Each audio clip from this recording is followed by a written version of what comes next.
Hola a todos, bienvenidos a un nuevo episodio de Control Meet, el podcast donde realizamos entrevistas de tecnología a personas relacionadas con el mundo de la tecnología, directa o indirectamente. Y en este episodio tenemos a César Pintado, bienvenido, Hola, ¿qué tal? Muchas gracias por llamarme.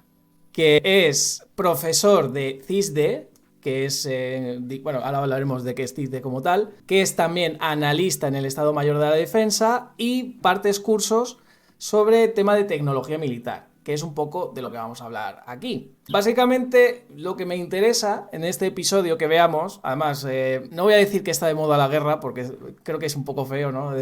Ahora con todo lo que ha salido ahora, ¿no? Que estamos con que si Rusia y Ucrania, que si Israel y Gaza, ¿no? Entonces, lo que me gustaría que viéramos en este episodio es cómo ha evolucionado un poco el tema de la tecnología, el ámbito militar, un poco lo que hay actualmente, ¿no? Que se escucha mucho el tema de, por ejemplo, ataques de drones, que vamos a hablar de ello. También un poco el tema robot, así en general, que bueno, también lo podemos meter dentro de los drones. Así que bueno, lo primero, César, preséntate para la gente que no te conozca. Pues bueno, como has dicho antes, soy César Pintado y básicamente, pues así con los años, pues me he acabado dando cursos en el CISDE, entre ellos tecnología militar e industria de defensa. Y además, en mi faceta de reservista voluntario, pues acabé trabajando como analista en el Estado Mayor de Defensa, primero como reservista y ahora como civil. Así que digamos que estoy bastante rodeado de todo tema relacionado con defensa tecnológico y el menos Bueno, tecnológico. ya has dicho que estabas en el CISD, que Ujú. explícanos para la gente que no sepa lo que es exactamente, ¿qué es el CISD? Pues el CISDE empezó como una idea de Carlos González de Escalada, también otro reservista y empresario, que digamos que en su faceta de reservista pues consiguió hacerse con una red de contactos de civiles y militares y gente, digamos, con conocimientos que podían ser útiles para impartir en formato online. Mm. Él nunca tuvo la idea de formar un centro de enseñanza como tal con una sede física. Al final, decirte, sí que necesitó una sede física. El caso es que en su momento, allá en 2009, formó el entonces llamado Centro de Formación de Cultura de Defensa, Mm. difícil, que en fin, es una sigla un poco Sí, bastante difícil de pronunciar y acabó transformándose en el Campus Internacional de Seguridad y Defensa, CISDE, bastante sí. más pronunciable. Y el hombre, pues, como digo, se hizo ahí con una red de colaboradores. Ahora mismo puede que seamos treinta y tantos, cerca de 40 profesores asociados, con Ujú, perfiles muy distintos y ujú, que damos aproximadamente unos 130 cursos de diferentes temas y de diferente duración. Va de ujú. todo, desde he visto por ahí un curso de hebreo, pasando por árabe, tecnología militar, economía Ujú, de defensa, pues, cursos de seguridad privada, de ciberseguridad, de ciberdefensa, ujú, de drones o hasta incluso recogida de evidencias, tanto a nivel policial como en el militar. O sea, ujú, descubrimos una paleta bastante amplia en ujú. enseñanza. No todo está enfocado a la defensa, sino también hacemos cursos de utilidad policial o de cultura. Y este curso como tal de tecnología militar, así Uh -huh. no hace falta un índice completo, pero así a grandes rasgos, digamos que tocáis como tal en ese curso. Bueno, ese nació como parte de un máster que dimos de seguridad, defensa y geoestrategia. Había un módulo dedicado a tecnología militar. Y bueno, se trataba de en ese máster, a lo largo de unas pocas semanas, pues ver un poco la evolución histórica y sin meternos en demasiadas honduras, Mm, pues dar unas pinceladas para un profano. No se trata ujú. de un curso de tecnología, digamos, para profesionales sobre un área concreta, sino más bien una especie de baño para un profano, para alguien que hiciese ese máster, pues tener unas nociones Mm. bastante generales. cuáles son las tendencias, cuál en tierra, mar y aire, cuáles son los desafíos recientes y pues de dónde venimos y a dónde vamos. Pues eso es un poco de lo que vamos a hablar y nos vamos a meter ya en el tema de tecnología militar. Porque claro, esto yo creo que ahora mismo se ve mucho en la televisión, por ejemplo, que los soldados están cambiando. Es decir, siempre tenemos esa visión del soldado con las mochilas, que bueno, siguen habiendo, es decir, con los fusiles y tal, pero por ejemplo, cada vez se está, digamos, sustituyendo, ¿no? Como, digamos, más a nivel, pues yo he visto pues, gente que está en ordenadores y digamos lanzan, o sea, tienen, no sé cómo se dice, no tripulados, aviones no tripulados, por ejemplo. Sí, drones. Sí, o drones también. Es decir, al final, como todo, en la tecnología todo va avanzando y la parte militar, digamos, no es una excepción. Entonces, ¿cómo ha cambiado el soldado y la guerra con estas nuevas tecnologías? Porque claro, ya no son las guerras igual que antes, ¿no? No, ni nunca fueron como antes. O sea, todo tiene que ir evolucionando. La cuestión es en qué dirección y a qué velocidad. Si vemos, por ejemplo, la imagen de un soldado de hace 40 años, de los primeros 80, pues vemos que, por ejemplo, a nivel individual, un infante pues no tiene mucha más potencia de fuego. Se ha avanzado en protección, pero sobre todo yo diría que la evolución más acusada en el infante, el peón de la guerra, sería en el manejo de la información. ¿Qué información tiene disponible ese soldado? ¿Cómo puede gestionarla y cómo puede transmitirla? Y ciertamente, bueno, la tecnología nos ofrece una serie de ventajas alucinantes, pero luego cuando esto tienes que llevarlo al terreno, al soldado individual que se está jugando el tipo en un escenario de alta intensidad como es Ucrania, pues ves que también las limitaciones pues son pues muy, muy serias y al final muy drásticas. Como hace unos años había varios programas de equipación individual del soldado, como es creo que en España se llamaba el equipo de combatiente individual, el Warrior 2000 en Estados Unidos, el FEST en Gran Bretaña, y veía que, bueno, pensábamos que el futuro del soldado iba a ser pues algo parecido como a la guerra de la galaxia, unos campos integrales, unas protecciones revolucionarias, unos fusiles que iban a unos láser, ¿no? de fuego que iban a apuntar solos, pero luego cuando eso, que con unos trajes que los iban a hacer poco menos que invisibles, pero una cosa es la viabilidad técnica, la viabilidad económica y la viabilidad operativa. Pues casi todos los elementos que se parecían a algo en los 90, que parecía que iban a ser el futuro, los 90 y primeros 2000, pues prácticamente ninguno ha llegado a buen término, siento decirlo. Porque algunos pues pintaban bien y eran unas innovaciones bastante útiles, como por ejemplo permitir que un infante pudiese hacer fuego en desescalada. Quiero decir, sin exponerse, elevar su arma por encima de un parapeto o a través por una esquina y poder hacer fuego con cierta precisión. No todo eran fetiches tecnológicos. Había ideas muy bien traídas, pero luego vemos que el equipo es pesado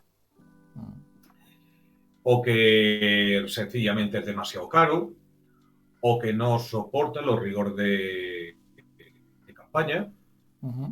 Y vemos que, bueno, pues entonces llega un momento en que esos desarrollos pues tienen que ajustarse a algo más usable.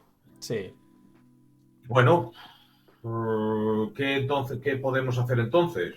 Pues sí que se pueden hacer. Por ejemplo, quizá la innovación ha venido de una dirección que no esperábamos, que es la de los microdrones, drones que puede manejar un soldado, que puede hoy día llevar en la mano y que son casi de juguete, que puede colarse en una casa y darle pues esa perspectiva que hace unos años pues no tenía.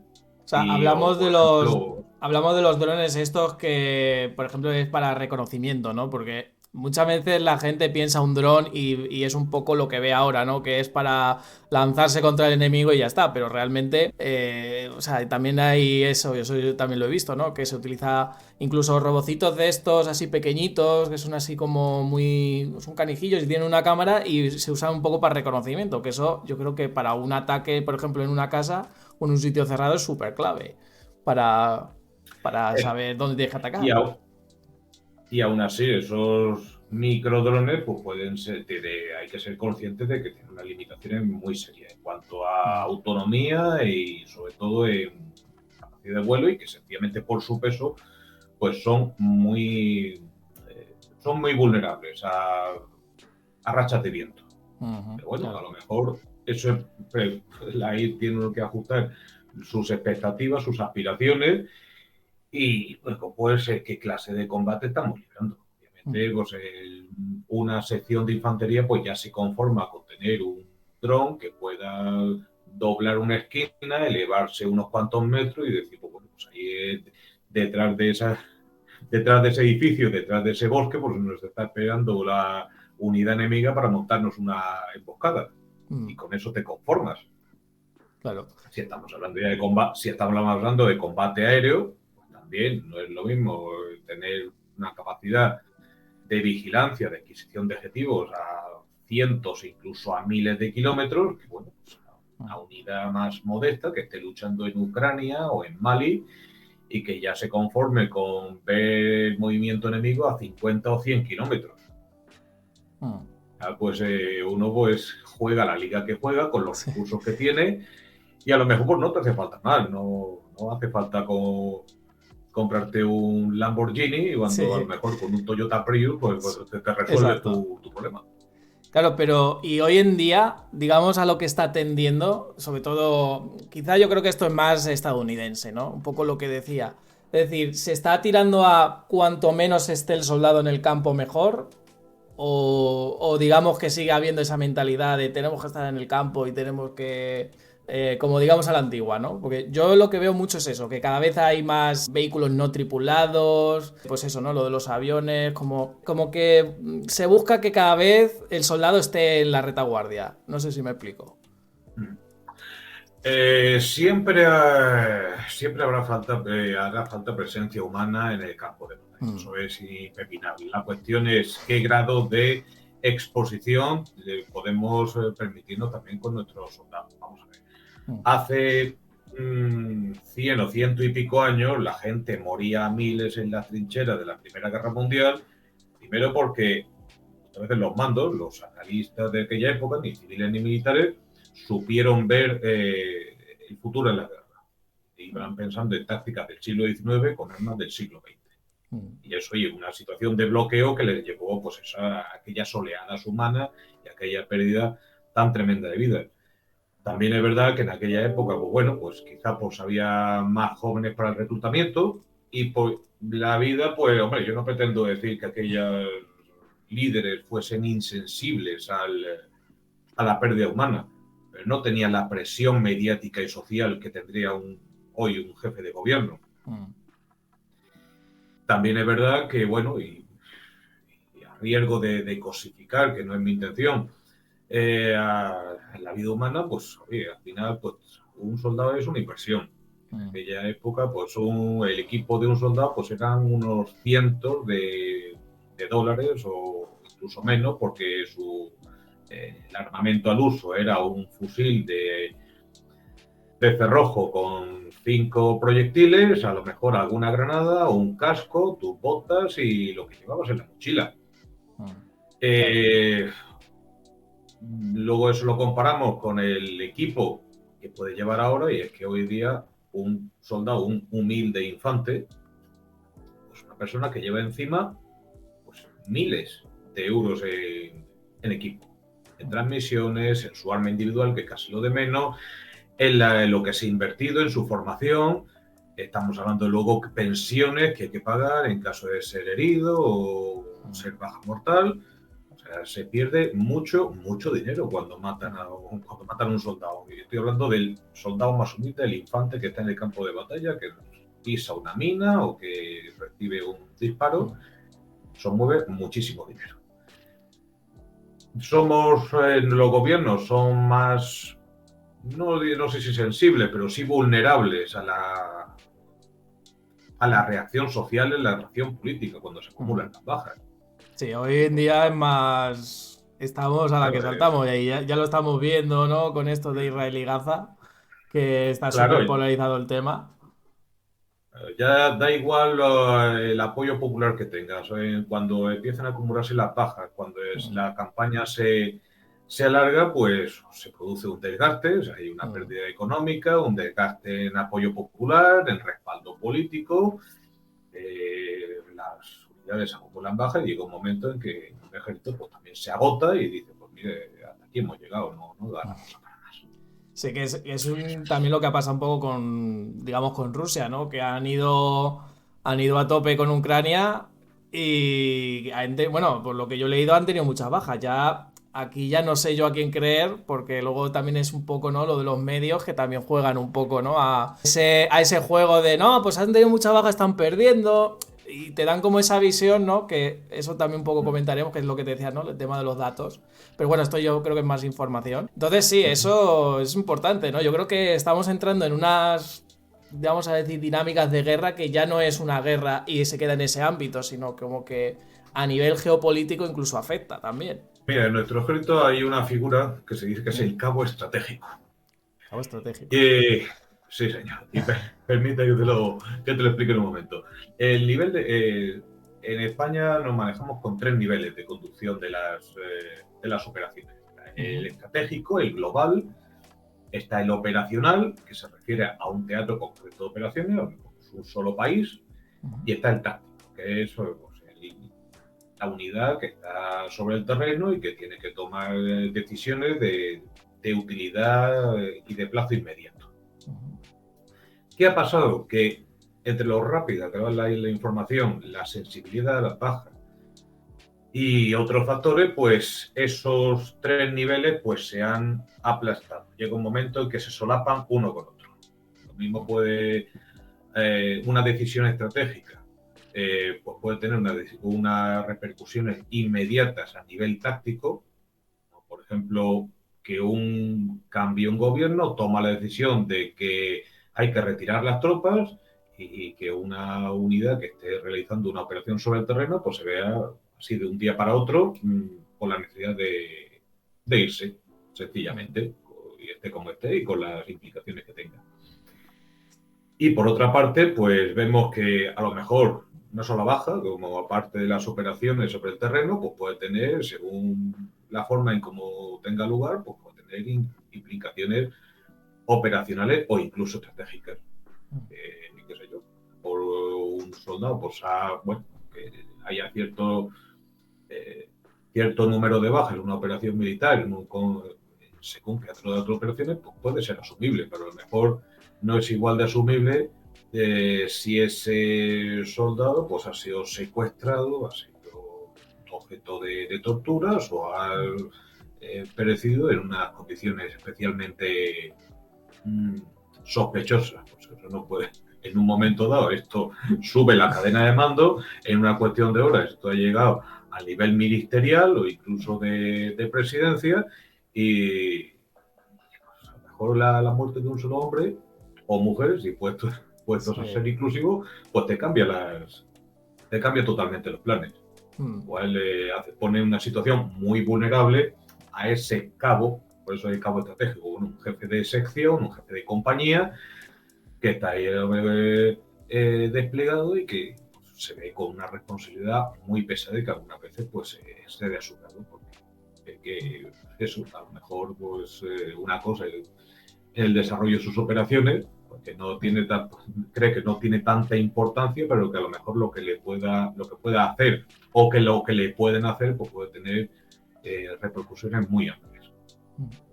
Y una cosa que también me llama mucho atención del mundo militar Que esto, además, que yo creo que yo lo vi en un documental y me pareció súper interesante. Y es que normalmente muchas cosas de las que nosotros disfrutamos hoy en día, por ejemplo, Internet, GPS, en su día, digamos que estaba solo en uso exclusivo de forma militar. Por ejemplo, Internet en su día se utilizó pues para el tema de comunicaciones.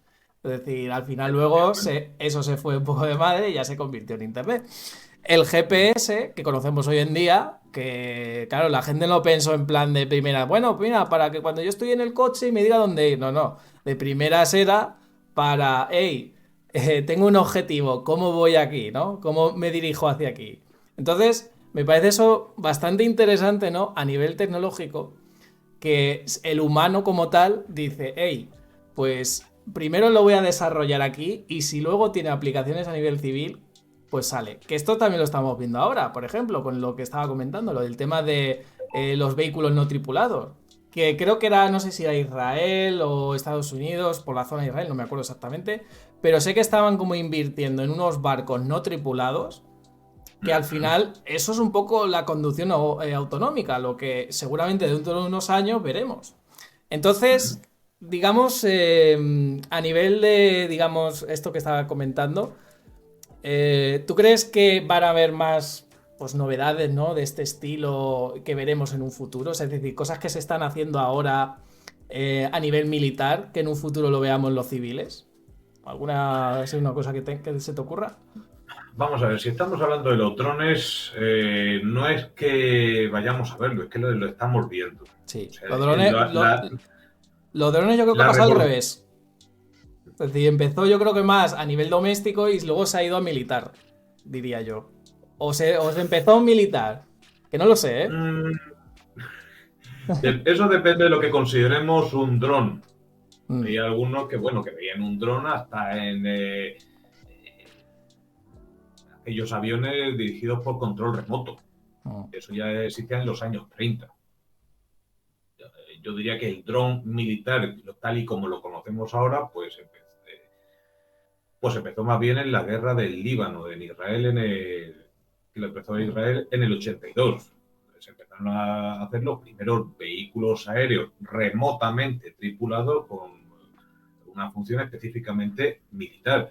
mm, Los drones se han empezado a usar en aplicaciones civiles a medida que, bueno, pues esa tecnología ha ido madurando, ha ido bajando el precio y como han salido un montón de empresas en España y fuera de ella, que, oye, pues mira, pues este cacharrito que usan los militares para explorar, ¿por qué no lo podemos usar para supervisar infraestructuras?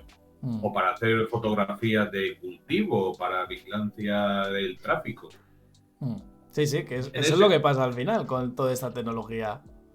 eh, Luego también, cuidado, alguna vez como tú has apuntado, pues vemos que una invención militar Mm, pasa al uso civil, pero es que también el mundo civil, el mundo militar, se alimenta de la tecnología civil cada vez más.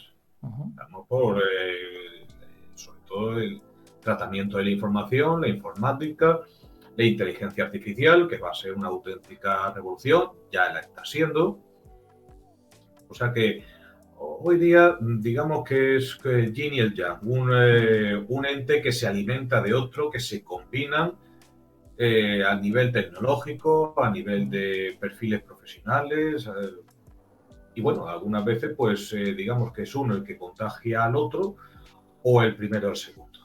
mm, No, ya no hay una separación neta. Es más, en muchos sistemas, empezando desde todo, desde de la dirección, transmisores, microchips.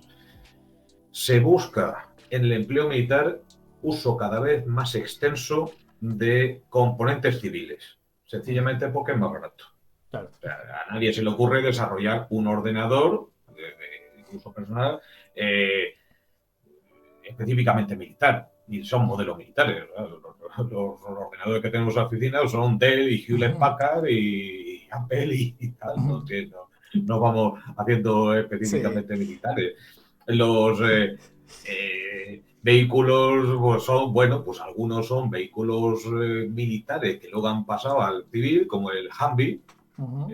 que y luego, pues, pero también vemos como en efecto pues, se usan vehículos, se militariza, porque oye, el Nissan Pathfinder o el Aníbal Santana o el Nissan Patrol en su momento, o el Jeep, pues bueno, pues han sido Sí, innovaciones civiles que se han incorporado al militar, bueno, se sí, pinta, bueno, se eso, militariza, eso está se bien, ¿eh? le, se le pone, se le adapta al medio y bueno, pues ahí lo tiene.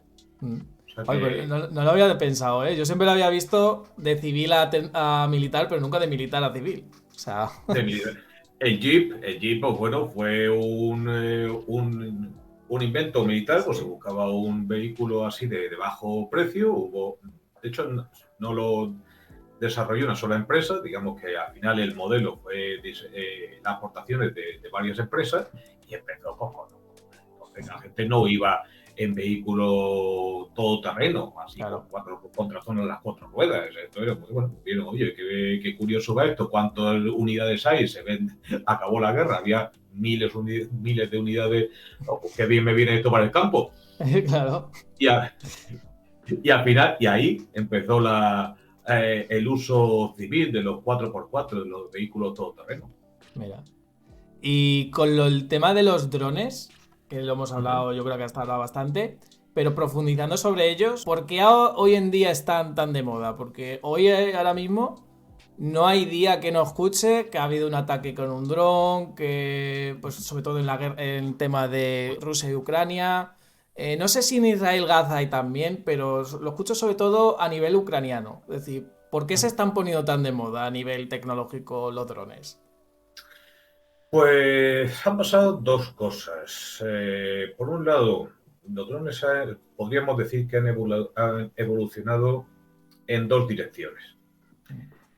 Por un lado, tenemos drones con prestaciones cada vez mayores, con más autonomía, más alcance y con más capacidad de carga, y vemos como no solo ya grandes potencias tecnológicas como Estados Unidos o Israel desarrollan drones de combate, sino que incluso pues, potencias tecnológicas medias como Turquía son capaces de integrar diferentes tecnologías, te sacan un dron de combate como puede ser el Bayraktar y el Akinci, y como consiguen hacerlo con una relación calidad-precio muy razonable, pues sí, el Bayraktar TV2 que se está vendiendo por todo el mundo, incluyendo Ucrania, pero también Marruecos, Polonia y muchísimos países. De hecho, hay esos drones de bajo coste, turcos, iraníes y chinos, pues están arrebatando cada vez más cuotas de mercado a los drones occidentales, como israelíes o americanos. Por una parte tenemos drones cada vez más capaces y más países capaces de tener drones de altas capacidades. Mm. Pero por otra parte, como tenemos una tecnología que ha ido madurando, se ha ido haciendo más eficiente, más ligera y más barata, Mm. pues ese pequeño dron, que a lo mejor no tiene una utilidad militar limitada, pero que sí sirve para determinados usos civiles, pues oye, es que te vas a un MediaMarkt y que te compras por 1.000 € un Exacto. pequeño dron, como los que está usando el Estado Islámico o Al Qaeda en África. Así Mm. de claro, de una forma muy humilde, pero o sea, esos teatros de operaciones paupérrimos, de muy bajos recursos, pues tenemos ya como actores no estatales, y concretamente grupos terroristas, pues están empezando ya a desarrollar sus propios drones de una forma humilde, pero que ya han Mm. empezado y que, bueno, acabarán perfeccionándose.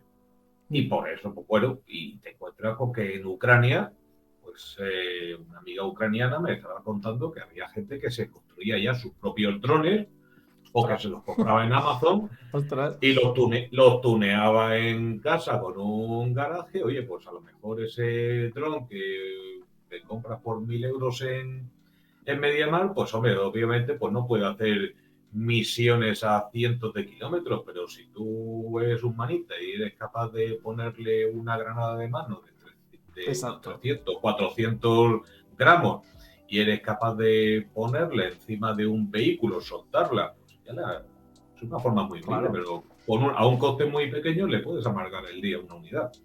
Sí, sí, O puedes ponerlo sencillamente encima de una trinchera, como se han hecho ya sí, vídeos.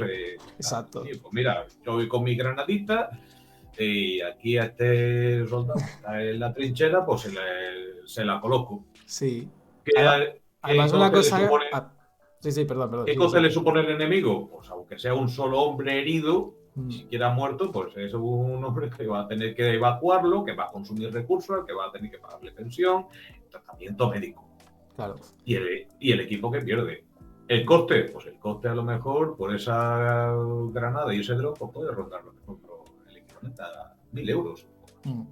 Claro que es eso, ¿no? Además, yo lo que veo es como que le ponen, no sé si son granadas, ahora que lo has dicho, no sé si son como, bueno, C4 yo creo que es muy aparatoso, no lo sé, ¿eh? Pero básicamente yo sé que le ponen como una bomba, lo tiran y ¡boom! ¿Sabes? Que además muchas veces han salido imágenes de que sale, que está con la cámara, ¿no? Que lo graba y se acerca y claro, es en plan que el que ve el dron dice, hostias, que viene a explotar.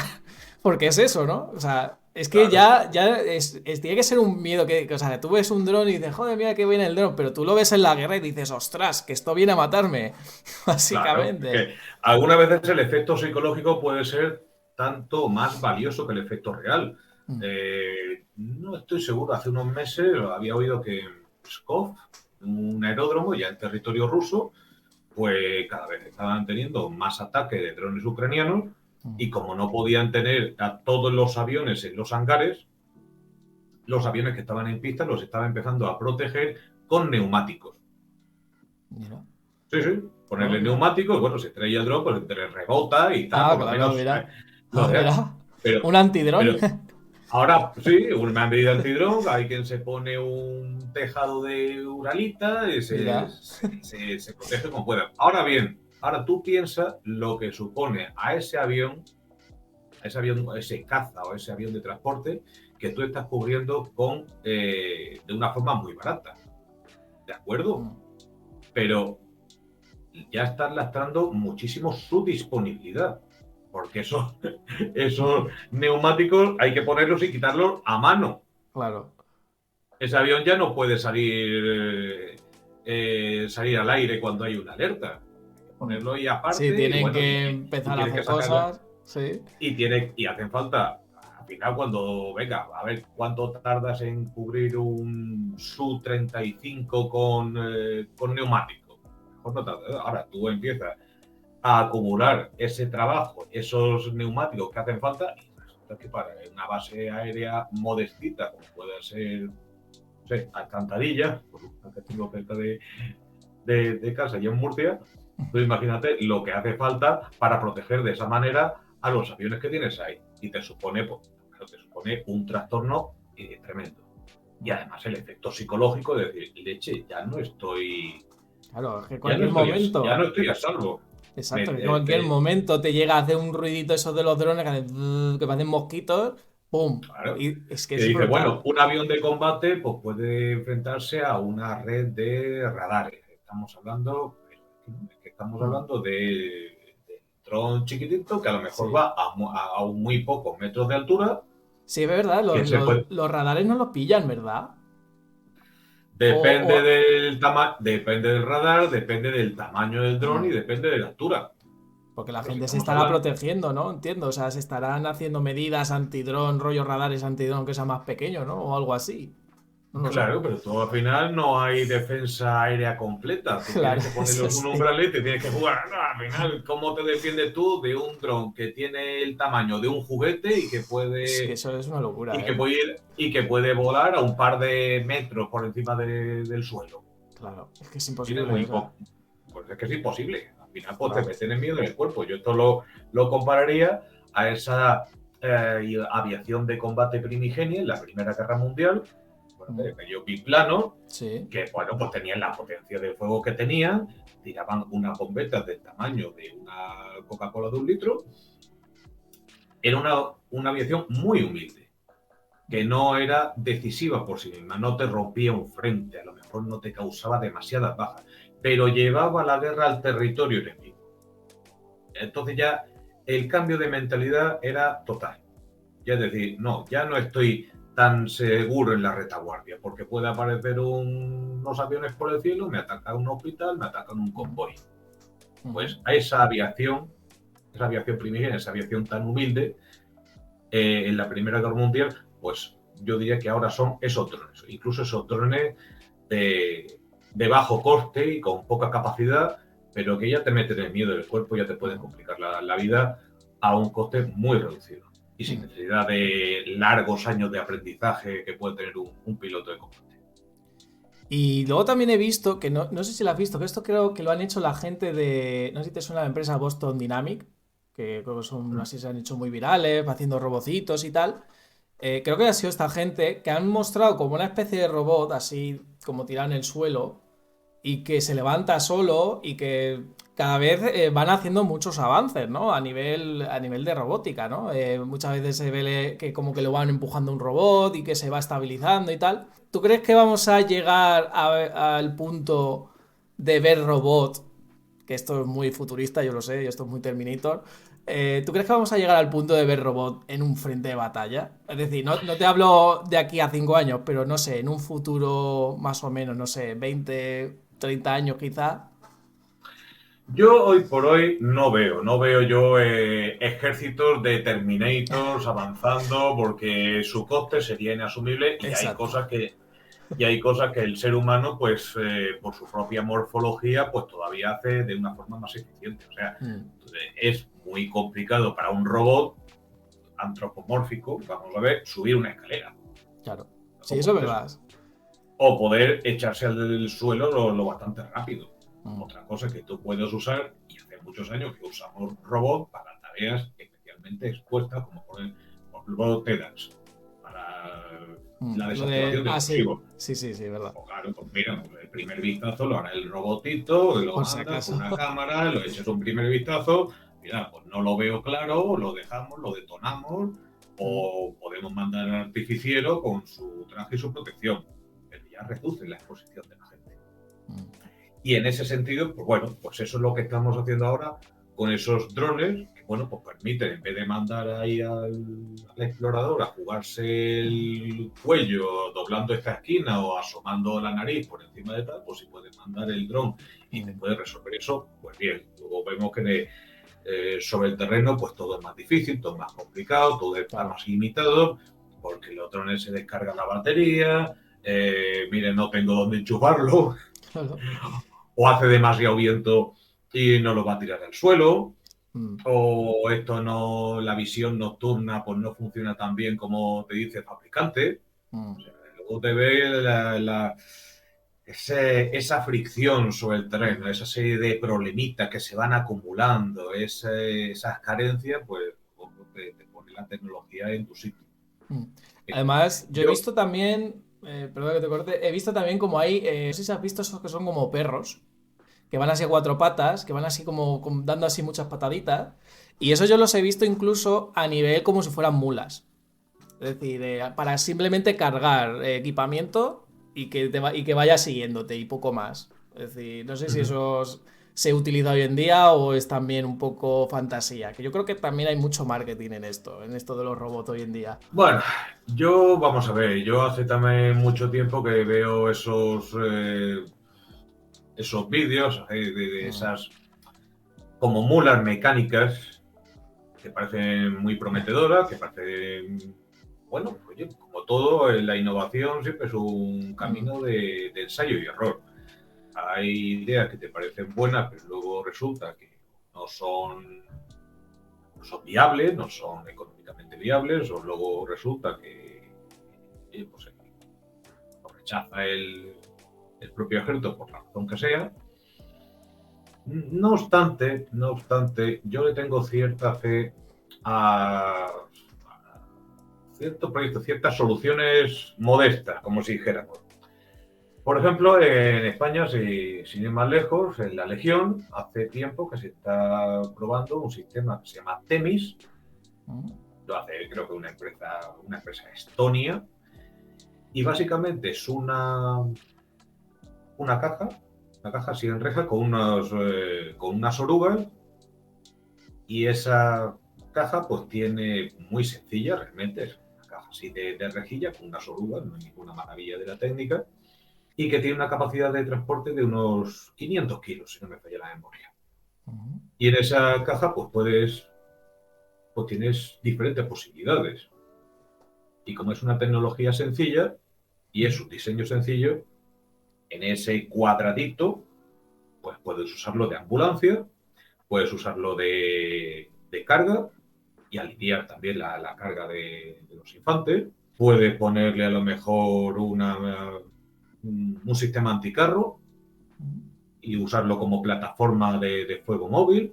Puedes ponerle una torre de Guardian de 20 milímetros y usarlo ahí como apoyo de fuego. O sea, es bastante modular, es una tecnología madura y que no implica tampoco un gran aprendizaje ni un gran desembolso. Que Sí, llega es hasta que yo creo donde que llega. nos vamos ahí a lo fantástico, ¿no?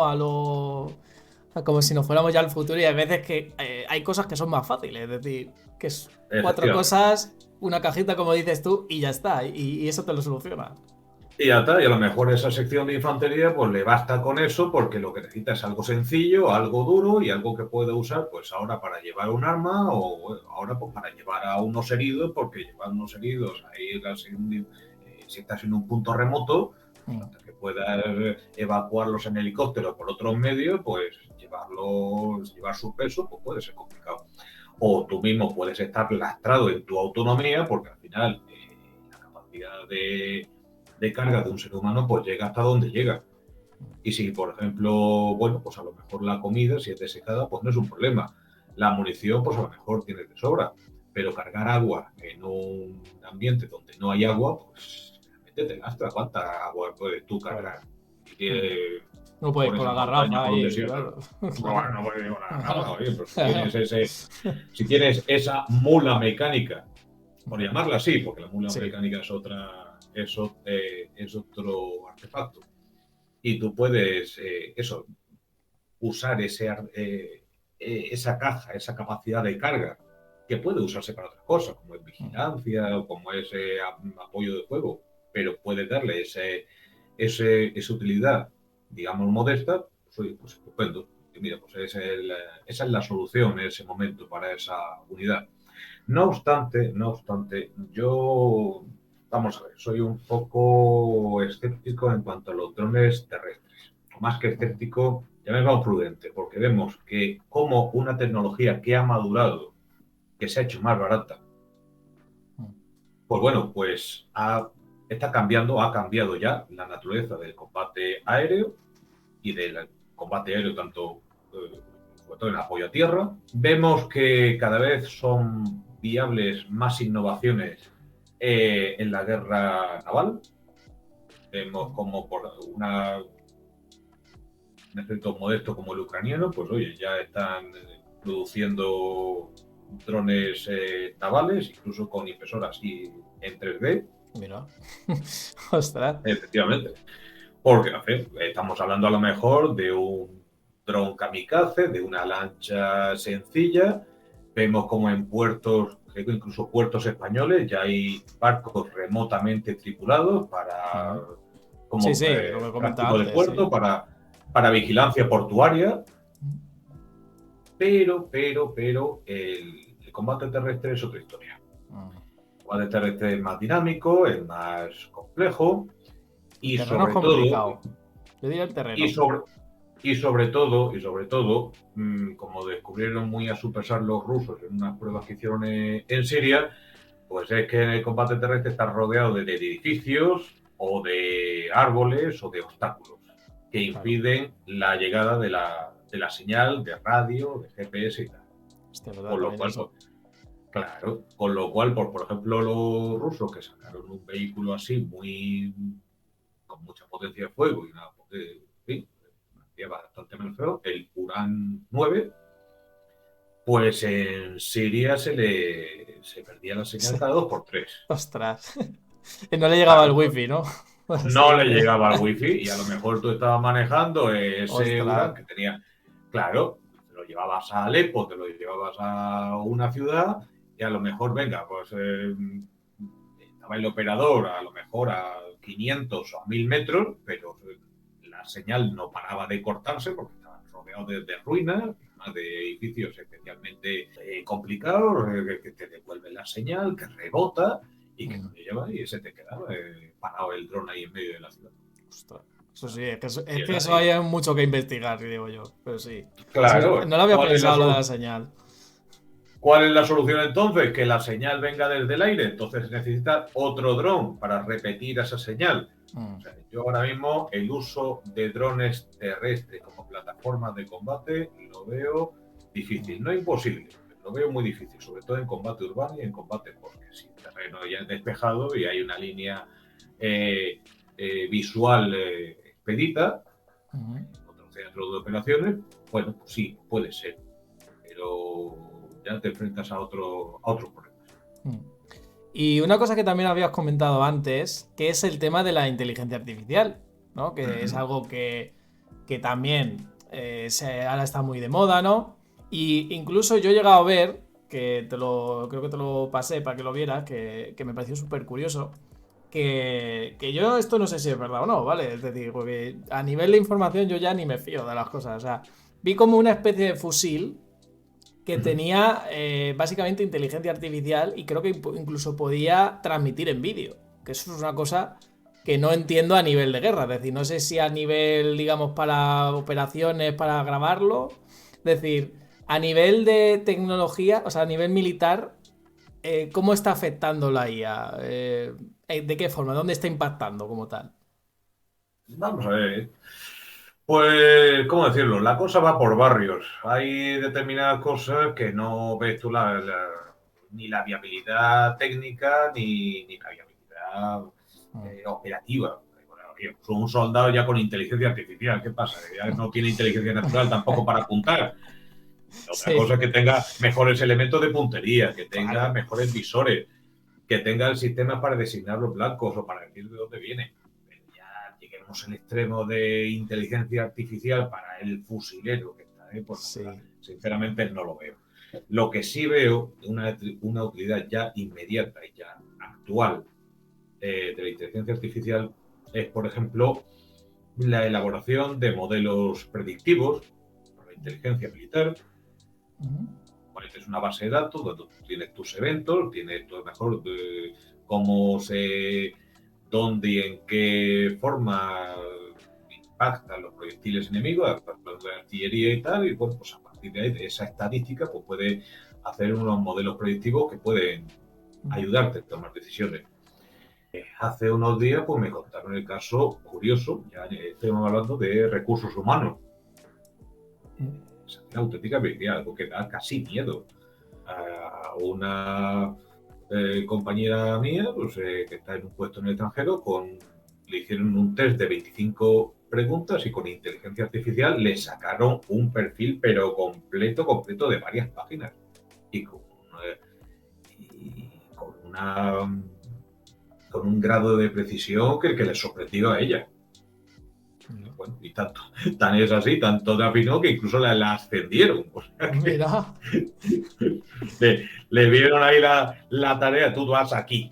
O sea, para que luego digan que quitan trabajo, la inteligencia artificial. Aquí ha ascendido a alguien. Aquí ha ascendido a alguien.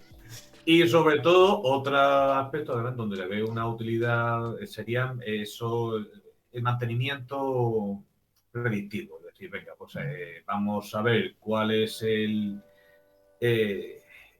historial de este vehículo o este grupo de vehículos, cómo se desgasta esta pieza, vemos con qué frecuencia se cambia. Hoy día la verdad es que con el sistema de gestión logística del ejército, pues eso todo queda registrado y todo queda muy, muy medido.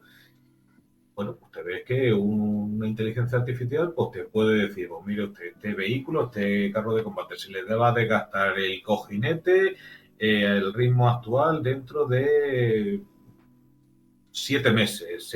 Las cadenas hay que cambiárselas dentro de 6 al ritmo actual.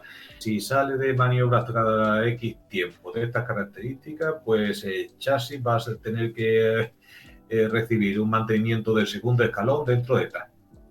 Y te saca perfectamente la predicción de del mantenimiento que va a necesitar tal o tal vehículo.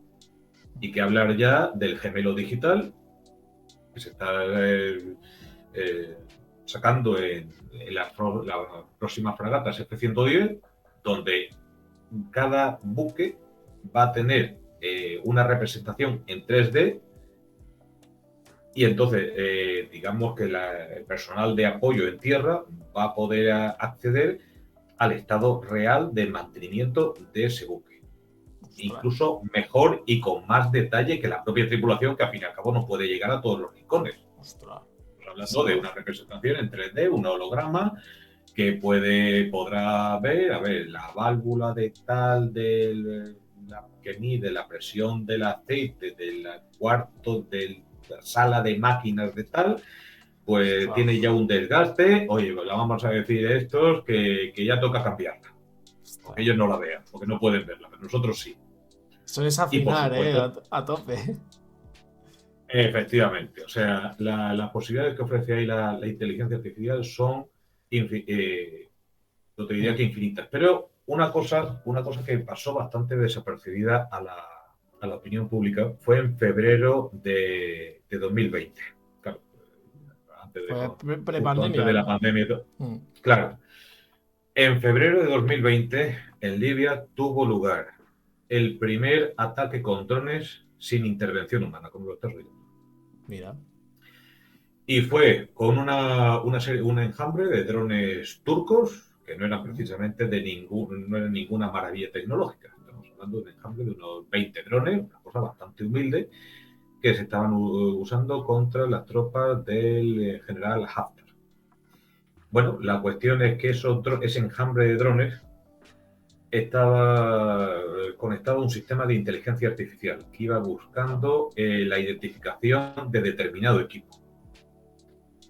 Digamos que un dron o más de uno transmitió esa imagen que esa inteligencia artificial reconoció, podría haberlo reconocido un operador humano y pues de una forma automática pues atacaron ese objetivo. Tampoco fue un éxito. Bueno, pero es un avance, ¿no? pero no hubo ni siquiera muertos. Pero el caso es que una potencia tecnológica como es Turquía, no estamos hablando de Estados Unidos, no estamos hablando de China, ni de Rusia, ni Israel, con unos drones de gama más bien baja, este modelo concreto, pero usando inteligencia artificial, pues fue capaz de dirigir el primer ataque con drones sin intervención humana. Uy, madre mía. O sea, ese camino ya está abierto ya. O sea, ya a partir de aquí ya solo se puede mejorar, entre comillas, ¿no? Mejorar entre comillas. O sea, también. Con el tema de Israel-Gaza, hoy en día, que yo creo que es lo que más se habla hoy en día, no quiero tampoco hablar a nivel político ni estas cosas, porque yo creo que eso ya todo el mundo lo habla, pero me gustaría hablar a nivel tecnológico.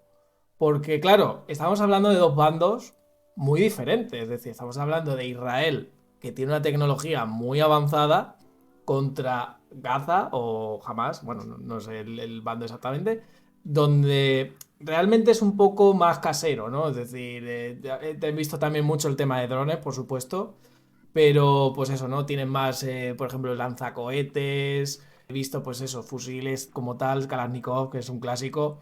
Claro, esa diferencia de tecnología, ¿eso cómo afecta a un conflicto? Es decir, ¿es algo determinante o es algo que, por ejemplo, como hemos dicho, ¿no? Pues tú tiras 20 drones y eso como no lo puedes parar, pues ala, ¿sabes?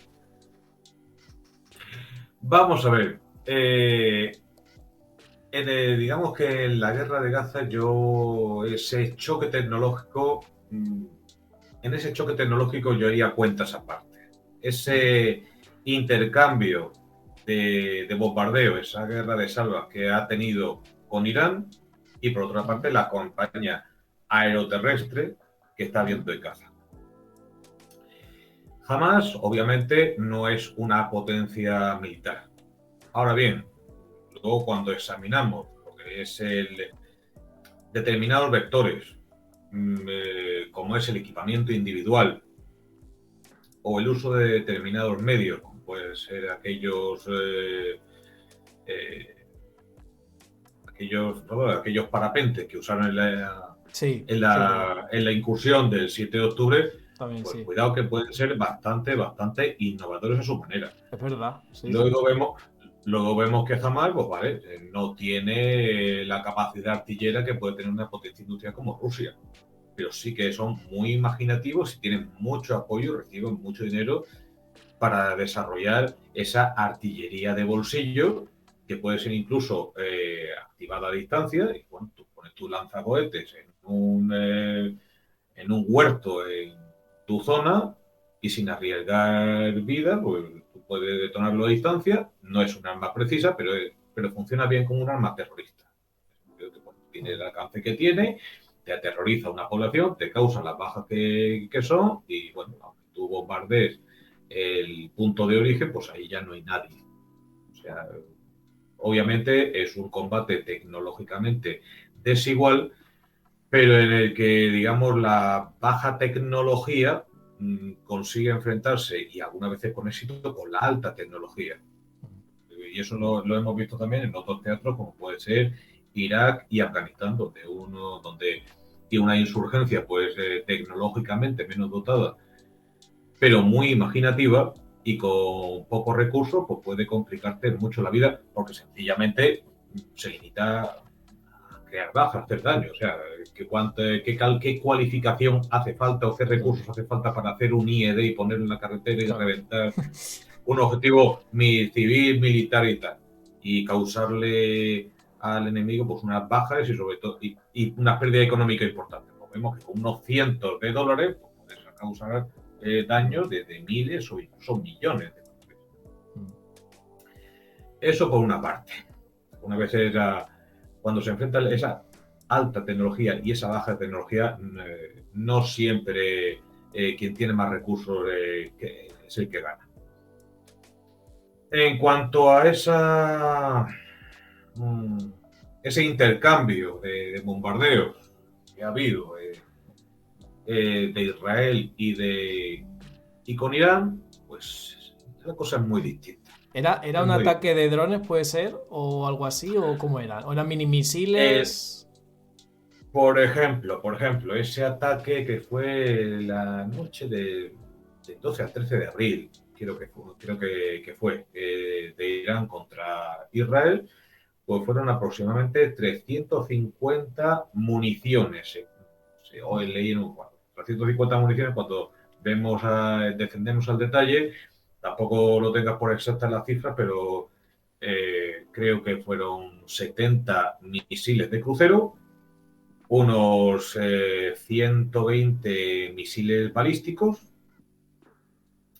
y también, y el resto pues, también, ciento y pico.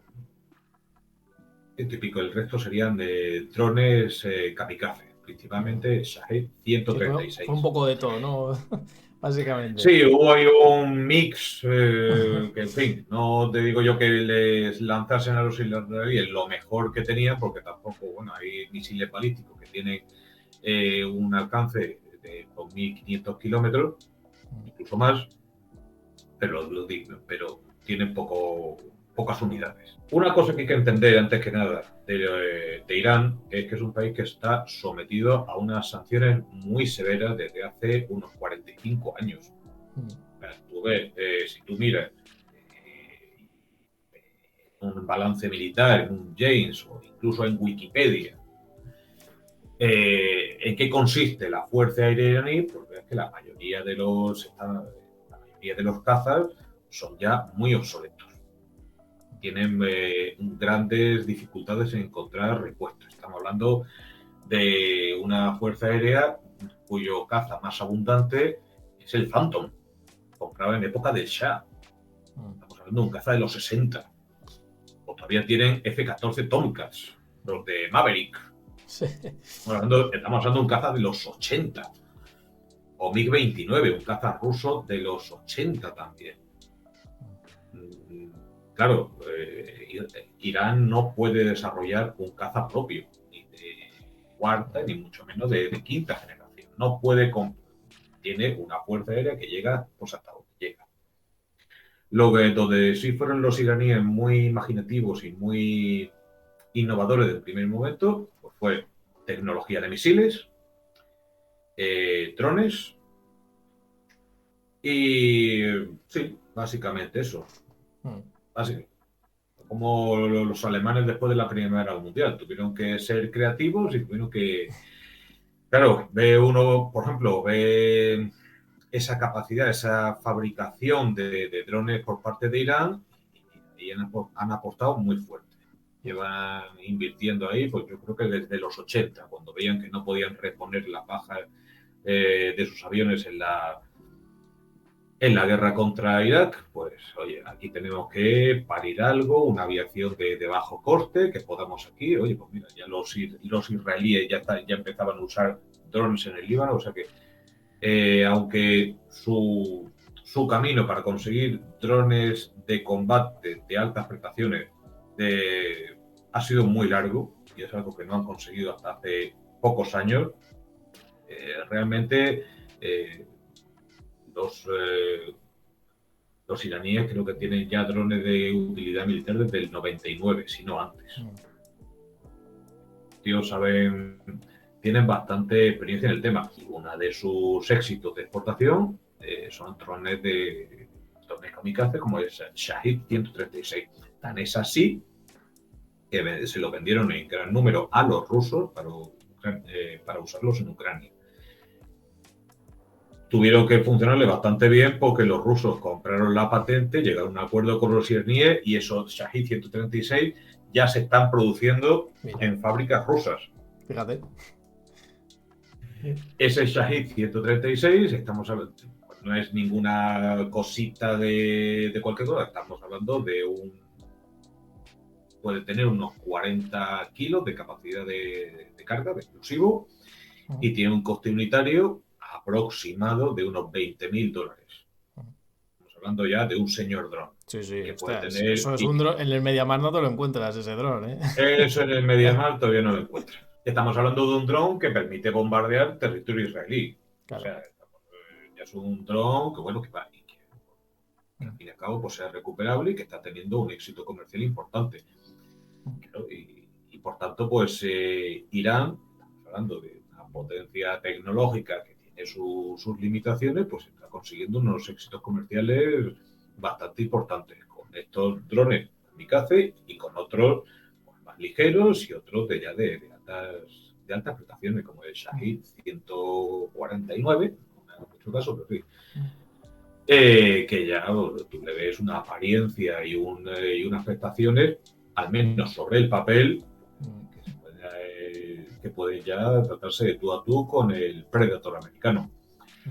Es importante subrayar de los drones iraníes que, bueno, los iraníes tuvieron la oportunidad de hacerse con drones americanos, incluso en Irak, o si tú te acuerdas, creo que fue en diciembre del 2011. Hubo un dron de la Armada Americana, un 70 Sentinel. Bueno, hubo un incidente ahí diplomático de cierta importancia porque habían conseguido inhibir la imagen de ese Sentinel, que estaba ya en aguas iraníes. Y bueno, hay algunos que dicen que consiguieron hackear la señal y llevarlo a su territorio. Eso es bastante difícil y dudoso. Más bien fueron capaces de inhibir la señal que recibía ese dron Sentinel. Y bueno, pues cuando se inhibe la señal, pues algunos de estos drones pues tiene un mecanismo para que toman tierra por sí mismos y permitir luego su recuperación. Parece que eso es lo que se consiguió con ese Sentinel en diciembre de 2011. Se le privó de la señal, el dron de forma automática tomó tierra o fue capturado y eso le permitió a los iraníes pues hacerse con esa tecnología y sacarle bueno, los iraníes ahí están, ¿no? Tienen ahí su tecnología y han hecho sus historias. Otra cosa, ¿no? Pero de luego imaginación y ganas le ponen. Y volviendo un momento a Israel otra vez, que no hemos comentado, porque Israel se habla que tiene mucha tecnología, pero así, ¿qué tiene exactamente? Es decir, porque tiene mucha relación con Estados Unidos y entiendo que se beneficia mucho de ello, pero también entiendo que tendrá mucha industria armamentística. O sea, Israel es como muy futurista, es decir, tira mucho de, no sé, pues radares súper tecnológicos, o también tiene también su capa, digamos así, pues de infantería estándar de toda la vida. Las dos cosas realmente. O sea, Mm, Israel claro, es un país que tiene los recursos que tiene, mm, humanos y técnicos y financieros. O sea, que Israel pues, tampoco está en situación de desarrollar por sí misma un caza de quinta generación. Ni ujú. falta que le hace si se lo mete Estados Unidos. Que ya tienen, creo que la segunda flota más importante de F-35, pues Por no eso tiene que, sentido que que lo tienen muy buena Lo que armamento, por lo que se ve. tienen apoyo por un lado, También. tienen dinero y sobre todo tienen mucho talento y son muy innovadores, sobre todo en todo el área de electrónica militar, de óptica y electrónica. Y en algunos aspectos pues, han sido incluso más innovadores que los americanos. Al fin y al cabo, pues, ya te digo, el primer dron, o lo que yo modestamente considero el primer dron de utilidad militar, pues lo usaron los israelíes en la guerra del Líbano. El primer dron, digamos, específicamente diseñado como tal, como un avión de aeromodelismo así grande, con doble deriva, que entonces pues a lo mejor la cámara no tenía estabilizador, a lo mejor la cámara sin duda pues sería más grande, no tenía visión nocturna, pero bueno, ahí ya empiezas a hacer tus pinitos y evitas arriesgar un avión de reconocimiento y su tripulación. Ahí empezó la cosa. Los americanos sí, claro, usaron drones, pero fueron más lentos en desarrollar drones de utilidad militar. De utilidad militar en vigilancia. Ya digamos que el dron de combate ya llegó con el Predator y en 2001, más o menos casi en víspera de la guerra de Afganistán.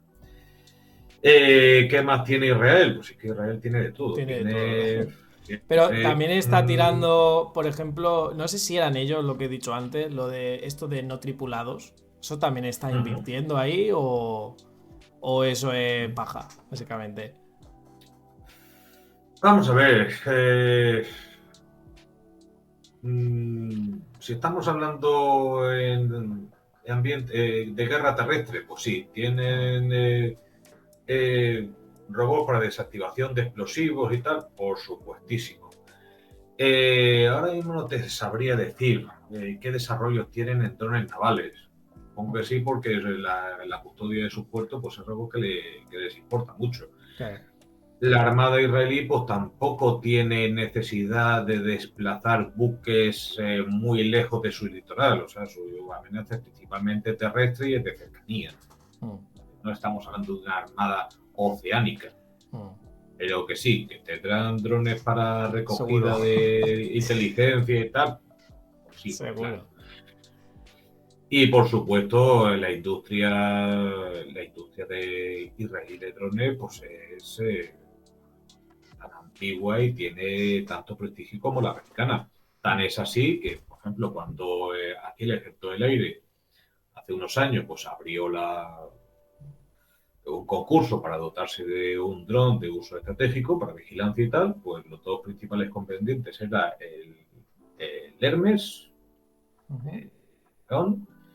Y el Reaper americano, ujú. que acabó llevándose el contrato del Reaper americano, sí, pero había sin duda muchas presiones por parte de Israel para y podía haberse llevado perfectamente. O sea, Mm. sí, ahora parece que bueno, se ha abierto la veda del dron y ya Ya. que hasta un manitas en su casa con un dron comprado Sí, es se que puede apañar su solución, pero hace 20 años, ¿quién fabricaba drones? claro. Básicamente era Israel, Estados Unidos, Rusia, algunos modelos, pero muy por detrás de los estándares occidentales. Mm. Y a nivel de redes sociales, que esto es una cosa que también me interesa, cambiamos totalmente de tema. Claro, esto es algo que a lo mejor yo creo que hay gente que lo ve, pero yo no sé si tiene tanto peso, es el tema de redes sociales. Porque, por ejemplo, ¿no? Ahora con todo esto de Israel y Gaza, con lo de en su día de Rusia y Ucrania, ¿sirve hoy en día de algo para una guerra, digamos, pues esa presión de redes sociales? Porque hoy en día es como todo global, es decir, sé que no es de un hashtag, no va a hacer que, por ejemplo, Putin pare la guerra, obviamente, pero siempre hay como esa presión, ¿no? Que es un poco la fake news también, pues esto lo que he dicho antes, ¿no? De quién está ganando y quién no. No sé, a nivel de redes sociales, ¿eso puede afectar a una guerra o no tiene ninguna importancia? ¿O es simplemente a nivel visual, político, por ejemplo? Pues es que al final todo forma parte de lo mismo. Vamos a ver, una guerra, cualquier guerra, es un enfrentamiento de recursos y de voluntades. Y si no hay recursos, pero hay voluntad, se encontrará la forma de seguir. Eso sí. Aunque tenga recursos, si falta voluntad social o política, más te vale llegar a un acuerdo o rendirte. O sea, el efecto psicológico es absolutamente esencial. Sí, claro.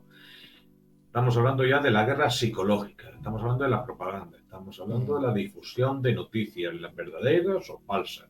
Estamos hablando de la cohesión de un país. Eso es un campo de batalla, el que ahora llaman cognitivo, que es absolutamente esencial y que, bueno, hace 100 años pues, consistía en octavillas lanzadas desde un avión Claro. o con artillería y que ahora pues, puede ser pues un profesional de la información, que puede ser civil, puede ser militar, con unos cascos puestos, y como estamos tú y yo, Sí. lanzando tweets o por orden de su gobierno, o sencillamente como un ciudadano cualquiera. Y ya sabemos, y hoy día con las facilidades que nos proporciona la edición de vídeo, la inteligencia artificial, que puede hacer que tú Los salgas vídeos fake estos que hay ahora. los Exacto. vídeos fake que te pueden sacar a ti haciendo cualquier tropelería en la otra punta del mundo y hablando en otro idioma. Exacto. Sí, o sea, es que eso O sea, es un poco una guerra como extraña, ¿no? Es como una guerra de reputación, entre eh, comillas, o de... efectivamente, que puede Básicamente. ya te hace dudar hasta de tu propio sentido de la realidad, de los extremos a los que estamos llegando. Eso si estamos hablando de Ucrania, pues claro, eso ya es desde la invasión del Donbass en el 2014. Hubo en su momento un uso un tanto torticero de una imagen de un soldado ucraniano crucificado que luego no era tal, o cómo Sí, se hay vendió la idea mucha, de mucha determinar. manipulación, ¿no? Como tal. Efectivamente. Mm, Y eso, pues ya digo, cuando antes lo que salía en vídeo, pues no lo tendríamos por qué editar un vídeo. Pues era más difícil, poder cortar aquí a y darle jugar con las perspectivas, jugar con los plazos, quitarle las cosas el contexto. Claro, Y ahora no es ves la diferente. historia que hay detrás de imagen. Es que ya ni imagen ni nada, es que sencillamente alguien que coge una imagen tuya que tenga los conocimientos y las tecnologías, es que te Sí, puede sacar haciendo cachopo con tu abuela. Sí, claro, y hablando en arameo. sí, sí. Ya es de loco. Y si a eso le añadimos, pues luego la acción más sorda, pero más insistente, pues ya del ciudadano de a pie, difundiendo pues falsa información o información verdadera. O más allá de eso. Y al final es que también muchas veces la gente pues es muy incauta. Se ha usado redes sociales como VKontakte, que era de paramilitares rusos, y se les sacaba información pues con perfiles falsos de chicas que se ofrecían, oye, pues, ¿qué has Ostras, hecho? Y tal, nos vemos un día. ostras. Y, Sí, yo leí y algo bueno, la de gente un tú le... Tinder, en algo de ucranianos que se hacían pasar por Claro, en Tinder y que hacían eso con los soldados rusos. Hostia, qué Eso crack. se hace con el V-Contact, que es como el Tinder ruso, Ostras, así de qué cracks. sencillo. Y tú sacas una foto de una chica guapísima que se llama Tatiana, con unos ojazos de miedo y empieza a camelarte y tú Eso es le otro das tipo hasta de el guerra, número de tu tarjeta de totalmente. crédito y lo que sea. ¿Ya está? Ostras. Sí, O sí. sea, Además, eso. hay una cosa súper interesante que ahora que estamos en época, digamos, de Eurovisión, que esto fue cuando lo del tema de Ujú, Ucrania, que no sé cuándo fue, creo que fue en 2022 cuando ganó, que obviamente ganó por presión ujú, popular, básicamente. Sabían sí. todo el mundo sabía que iba a ganar. Y claro, una cosa que a mí me pareció curiosa, que no sé si lo sabes, es que los que ganaron el premio de la banda esta ucraniana vendieron el premio para hacer drones por cierto, para la guerra, que Ujú, estaba en su momento en auge. Entonces, claro, por eso decía que sí. también es un poco, ¿no? En plan de, estamos apoyando a Ucrania, pues que a mí me parece un poco chorrada también. O sea, a nivel de vamos a apoyar a Ucrania a nivel Eurovisión, ¿no? Es decir, un poco... Pero lo que quiero decir es que al final se ve un poco como el apoyo, ¿no? Como, hey, apartamos a Rusia. Hey, Rusia no puede participar, que es más tonto, pero quiero decir que al final es como una presión, entre comillas, ¿no? A nivel, Sí. vamos a decir, popular, ¿no? Para la gente de, hey, Rusia es mala, Ucrania buena. No, vamos a ver, todo lo podíamos situar en la esfera de lo que se llama soft power, que no deja de tener su importancia, la guerra de la Sí, influencia, la guerra de la autoridad moral. exacto, Eh, un buenos y país, malos, exacto.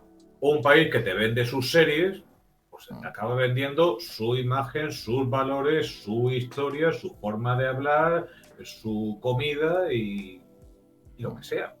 Claro, mm, y eso es algo de lo que Rusia, por ejemplo, es muy consciente y quiere contraatacar esa oferta de entretenimiento occidental. Y lleva muchos años invirtiendo en la industria de cine, eh, pues, no sé, contando las hazañas de los soldados soviéticos en la Segunda Guerra Mundial o en conflictos más recientes como en República Centroafricana. Bueno, llegan al nivel de éxito que llegan. El cine ruso pues, en Occidente pues todavía no cuaja, salvo productos muy, muy mm, concretos, no compite con series norteamericanas o británicas. Eh, pero es mm, sorprendente el éxito que tiene esto dentro de sus fronteras. Mejor en sus fronteras, pues no ve hermanos de sangre, pero sí ve Cadetes, una serie rusa sobre la Segunda Guerra Mundial. mm. A lo O sea, mejor que no tiene sus ve. adeptos, ¿no? Como tal. Luego que también habrá gente que diga, hostia, el cine ruso es la hostia. También, Bueno, digo yo. han evolucionado mucho en todo el aspecto técnico. Mm, Gente que apuesta mucho por una narrativa patriótica. mm, Y eso en Rusia, pues cala mucho. claro, sí. Bueno, vale, tú no quieres comprar mi serie, pues vale, tú quédate con tu versión, pero yo ya tengo la mía. Pues, lo que es dañino, o lo que es dañino por lo menos desde el punto de vista ruso, es cuando el ciudadano ruso, o el iraní, o el chino, intenta verse en esas series occidentales. Mm, Se sí, sí. aliena un poco, bueno, pues esto es lo bueno, y no lo que tengo yo, esto es como a mí me gustaría ser, Mm, qué pena no ser como esta gente, y oye, qué guapas las claro. hazañas son La guerra de esto, y cultural que se viene la siendo, guerra ¿no? cultural. Exacto, otro Pues tipo de esa guerra guerra. cultural. Creemos que estamos ganando, digo, los occidentales, algunas veces que creemos que esta es nuestra guerra cultural, la estamos ganando porque a lo mejor sus productos, Mm, chinos, los rusos o los iraníes, no tienen mucho éxito aquí, pero sí que tienen su público. mm, En cambio, sí que tienen su público en otros países, donde compran otra narrativa. mm, O algunas veces esa tela atraviesa pues, con determinados productos de éxito, que hablar de las series turcas, que es tienen verdad. Es verdad Invalide y que, tal. O sea, es verdad que ahora son como las nuevas colombianas. Es que antes eran las efectivamente, telenovelas. Exacto. efectivamente. Son también productos algunas veces subvencionados que se venden a bajo precio, que tienen su público y oye, pues empiezas a asumir la narrativa o la narrativa que quiere transmitir esas productoras o directamente el gobierno turco. Turquía es un país de éxito, mire qué guapos son los hombres, qué guapas son las mujeres, Sí, todos sí. los coches, todo el mundo tiene unos cochazos, las ciudades limpias, y Turquía pues es una potencia de éxito. Sí, es Pintan como las colombianas en su día, que eran todas mansiones y coches, y pues es un poco eso, ¿no? Como enseñarte lo bonito, ¿no? Del país, ¿no? Efectivamente. Al final, todos buscamos lo mismo, que es proyectar una imagen positiva, de éxito y, bueno, pues ya a lo mejor pueden venir otra clase de productos con otra narrativa y con otra, pero en principio, pues eso, como aquella serie, aquellos culebrones americanos de Esto ya los ves. 80, los 90, pues claro, las casazas de miedo, todas guapísimas, guapísimos. Bueno, supongo que en algún momento, pues también se irá. Claro, el gobierno chino no va a dejar de Bueno, exportar una serie que hable de los la chinos le mafia cuestan. china o de la miseria Sí, china, la miseria del pueblo chino. claro, Está claro. Bueno, pero los chinos son más de censurar. Es en plan, mira, todo guay y censura, básicamente. O sea, eso no, ellos. Básicamente. Pero bueno, ahí también, por ejemplo, ellos, los americanos se intentan meter mucho en el cine chino, por ejemplo, pero no les sale muy bien a veces. Porque ellos son muy suyos, quiero decir. Pero luego también tienen sus pelis, ¿eh? Es decir, es un poco. Eso, se van metiendo poco a poco, pero oye, al final es que son 6.000 millones. Es decir, es que, joder, es que ahí hay dinero para un Hollywood, por ejemplo, si sabe captar, pero claro, les cuesta, obviamente. No, La y que hablar mentalidad es muy de diferente. producciones de Netflix, ya se han ido a Sí. China y tal a hacer, sí, porque es una industria muy potente donde oye, si se puede colaborar y hacer productos de éxito con capital chino que pueda vender a un lado y a Claro. otro, pues como este es el problema de los tres cuerpos, de los tres Eso te iba a decir. Eso te iba a decir. pues bueno, pues estupendo, pues muy bien. O sea que no, hay, eh, digamos que también ese mundo unipolar que hemos conocido en los 90, incluso en los primeros 2000, donde, pues, digamos que había una sola forma de hacer cine, todos consumíamos series americanas y europeas en menor medida, pues he visto que ya no, ya hay una separación, un telo que separa a Oriente de Occidente, pero que tampoco es una separación estanca. Nosotros podemos ver determinados productos de ese otro lado que pueden tener cierto nivel de éxito, incluso pueden tener mucho éxito, como esta serie del problema de los tres cuerpos. Ellos también pueden tener, comprar a cierto punto nuestras narrativas, nuestras series, nuestras películas, pero creemos que muchas veces en el occidente seguimos pensando que el cine que vemos nosotros es el que ve todo el mundo. Sí, eso no. Y eso no, y eso ya no es así. Hay mucho, se hace mucho y también buen cine en China, no digamos ya en la India. Bueno, E incluso El Bollywood, el Bollywood hace ya, en que van números absolutos, haciendo. tiene más producción que Estados Unidos. Eso sí. Y otro tema que me gustaría tratar, y ya así vamos terminando.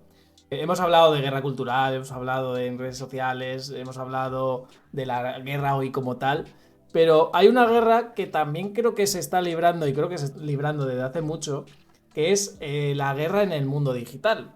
Es decir, no hablo de un Fortnite ni nada de eso, nada de rollo un Call of Duty.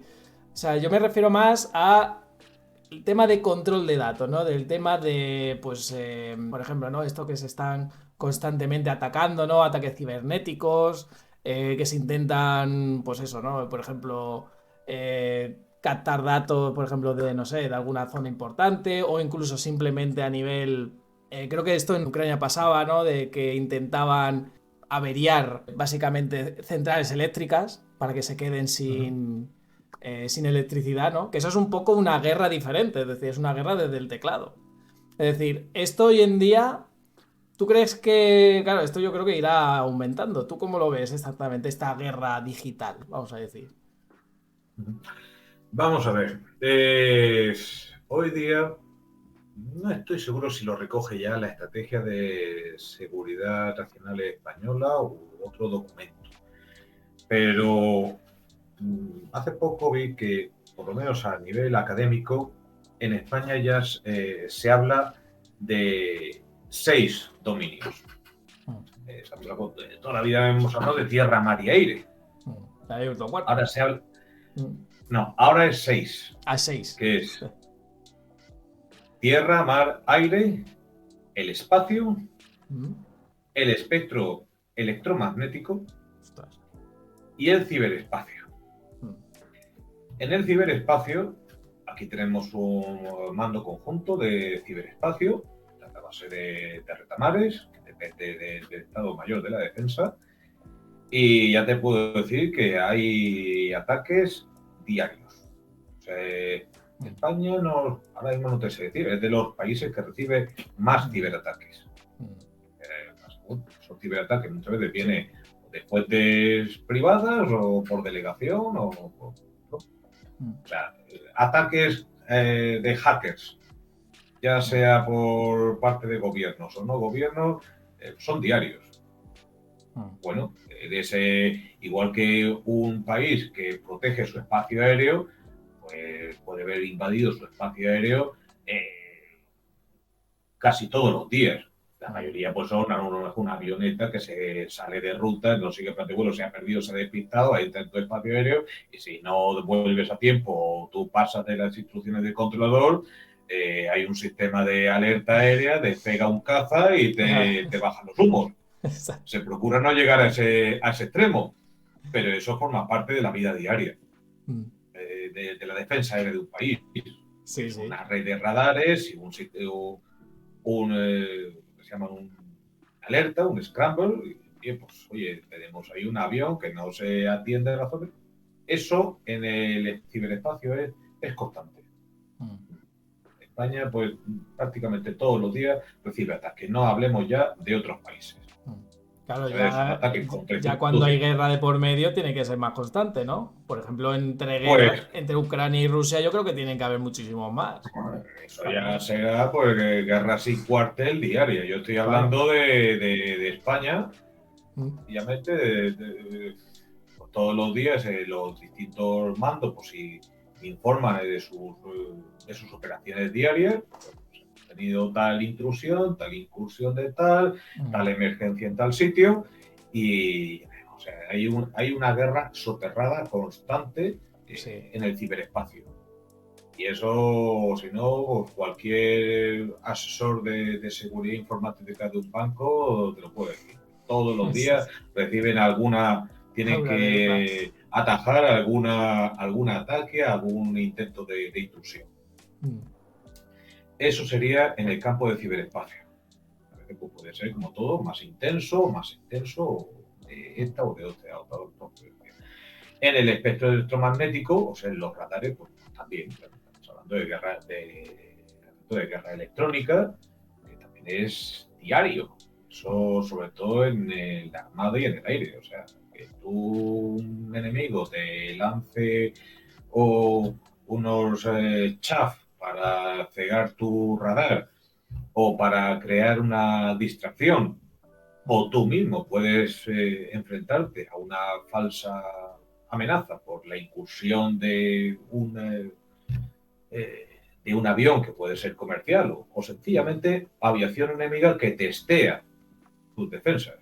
Eso también forma parte de la vida diaria. Bueno, la policía aérea del Báltico, ese es el pan de cada día. Que haya aviones rusos que bordeen tu espacio y bueno, pues ya te hace salir, te hace gastar combustible, te agotan las tripulaciones, te socava tu paciencia, acaba también, oye, oye, ¿qué pasa aquí? Me llevo yo gastando tanto combustible y mis pilotos se te están quejando. Y no hablemos ya de aviación china y japonesa. Ostras, Taiwán, ¿no? Ahí Eso tiene que estar la zona, tiene que ser una locura. O sea, esa guerra en el espacio electromagnético, incluso aunque eso también es constante. Y que hablar del espacio. El espacio pues también tenemos diferentes países pues tienen sus redes de satélites, que duda cabe que pues desarmarlos, destruirlos o inutilizarlos, pues también es un objetivo prioritario en guerra. Es que hay guerra de Sí, todo ya, ¿eh? O sea, y lo de claro, la ya es guerra por todo, ¿eh? espacial, yo eso, fíjate, no lo había pensado también, claro, es que eso también, imagínate tirar un misil ahí yo que sé, pues a destruir un satélite para joder a los de abajo que están utilizando tecnología, un GPS, por ejemplo. Que eso es guerra al Bueno, final. hombre, vamos a ver, tú eres joven y a lo mejor no tienes una memoria de esto, pero ¿te acuerdas de la iniciativa de defensa estratégica de Ronald Reagan, lo que llamó en su momento la Guerra de las Galaxias? Ostras, pues eso ya no me acuerdo. Pues eso fue un gran farol Ostras. que pudo hacerlo la administración Reagan, porque la red de inteligencia rusa en Estados Unidos y en Europa pues había quedado muy mermada después de la operación Farewell, y pudo venderle la idea de que habían desarrollado una red de defensa con unos láseres que iban a estar activados desde tierra o desde satélites que iban a destruir los misiles balísticos rusos y tal, y que por eso fue un gran bulo. Dicho, más que un bulo, fue un gran farol. Eh, Nunca, ¿no? La tecnología no daba para eso.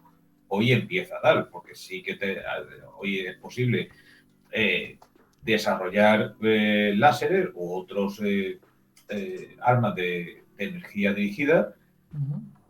Todavía no se ha llegado hasta donde yo sé, a la potencia necesaria para destruir un misil balístico en vuelo. La potencia, que la precisión Sí. sí. Pero empezamos ya a tener, se empiezan a disponer de láseres con la potencia suficiente, estamos hablando de a partir de 100, 150 kilovatios, que si ya tienes opciones de derribar drones o aviación ligera. Fíjate. Ya se empieza a tener esa capacidad. Como todo, es una tecnología que consume mucha energía, que es muy grande, pero hace ya 10 años, en 2014, el buque USS Ponce, en agua, ya que se destacado en agua del Golfo Pérsico, ya incorporaba un radar que podía, con una potencia de 40-50 kilovatios.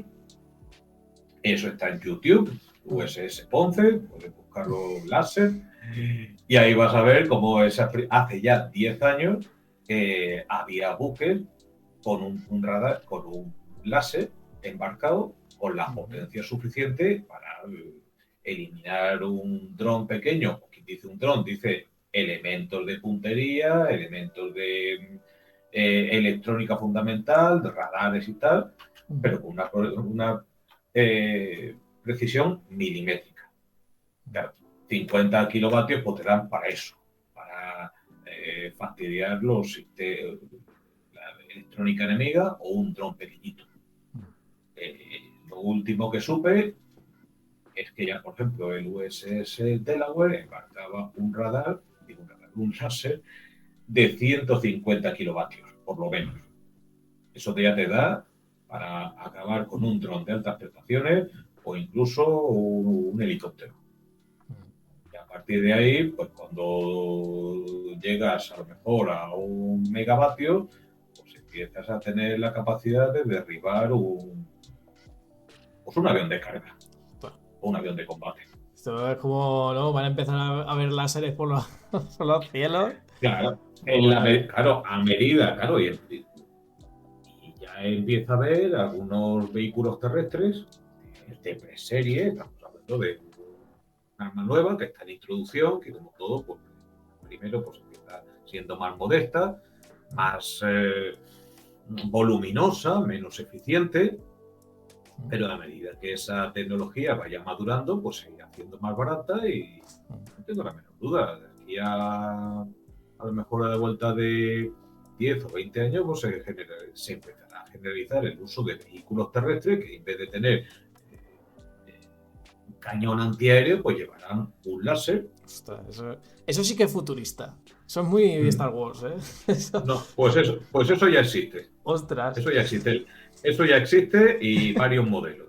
La cuestión ostras. es que las prestaciones, pero que haya vehículos terrestres, de ruedas, que sean desplegables y que pueden Ostras, derribar qué un locura. dron o que pueden... Eso ya empieza a verlo. Ostras. Primero lo tendrá solo Estados Unidos y quizá China, y luego empezará esa tecnología a distribuirse a los aliados prioritarios, luego a los menos prioritarios y acabará siendo pues, Acabarán como los todo. drones, que ahora ya Claro. drones, pues Ahora todo el mundo tiene dron. cualquier Mendundi con 1.000 euros para gastarse en el Mediamar y unos conocimientos de mecánica, pues te apaña un dron de combate Sí. modestito en el garaje.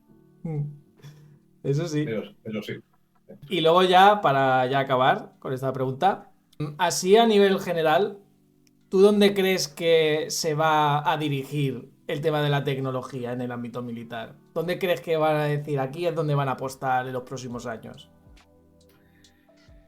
Inteligencia artificial, armas de energía dirigida, misiles hipersónicos, que ya los tiene tanto Rusia como Estados Unidos, China no estoy seguro, creo que también, o todos, y combustibles alternativos. Sí, que eso Ya también es hace ya, un problemazo con el tema hace ya de... muchos años que, por ejemplo, sobre todo la Armada y la Fuerza Aérea Americana, que son los grandes consumidores militares de combustible, están haciendo sus experimentos y tal para sustituir los combustibles actuales. En la Armada hay buques que van con energía nuclear, otros obviamente no. Y hace mucho tiempo ya que se están haciendo experimentos importantes. Los biocombustibles no, porque eso es inviable. No hay capacidad para... Requieren muchísima energía. Requieren muchísima producción de soja, por ejemplo, Mm. pero hacer combustibles sintéticos, si eso lo combinamos con un menor uso de ese combustible, porque usen más drones, por ejemplo, o porque el uso de nuevos materiales como el grafeno, que haga también una aviación más ligera, pues yo creo que eso es una necesidad. Vamos a ver más pronto que tarde el uso de combustibles alternativos, ya veremos si sintéticos, ya veremos si de otro tipo, o combinación de biocombustibles con combustible Exacto. convencional, cosa que ya se ha hecho en Argentina, por ejemplo. Yo creo que ese es otro vector que está pasando desapercibido, otra línea de investigación, bien, pero que es ineludible, sencillamente. Yo por mi parte no tengo más preguntas. No sé si quieres tú comentar algo más. Yo creo que es algo lo que me quieras tú preguntar, no. Bueno, La cosa ha dado mucho de sí. pues lo vamos a dejar aquí. Me ha encantado tenerte aquí, César. Y antes de acabar, una cosa que sí me gusta aquí en el podcast es de preguntar al invitado, pues, a quién te traerías aquí al canal. Es decir, puede ser un perfil, no sé si algo relacionado con el tema militar, que sea algo relacionado a nivel tecnológico, no tiene que ser directo como tal, puede ser algo indirecto, es decir, algo, no sé, algo tecnológico. ¿Qué se te ocurre a ti? Yo diría que, por ejemplo, un experto en inteligencia artificial, si realmente está metido en el tema y en la aplicación militar, como alguien que conozco, puede dar mucho de sí, porque es un campo totalmente sorprendente y hasta inquietante. Cómo nos va a afectar en nuestra vida, ya más allá del uso en defensa. La tecnología militar más vale que vayamos regulándola y dándole un código ético y poniéndole unos límites o las posibilidades pueden ser inquietantes. Un rollo Skynet o algo así. O peor. Ostras, es que, No ojo, estamos, no estamos preparados para eso, ¿eh? Ahí está, esa Eso es es la esa clave. es la gran historia. Que muchas veces el ser humano tiene más capacidad de más innovación técnica que sabiduría para usarla. Sí, eso sí. Y si no, mira con las armas nucleares. Exacto. Bueno, pues lo vamos a dejar aquí. Muchas gracias, César, por pasarte por aquí por el canal. A todos los que nos habéis Gracias. visto desde YouTube o escuchando desde Spotify. Y nada más, nos vemos en el siguiente episodio. Adiós. Cuando tú quieras. Hasta luego.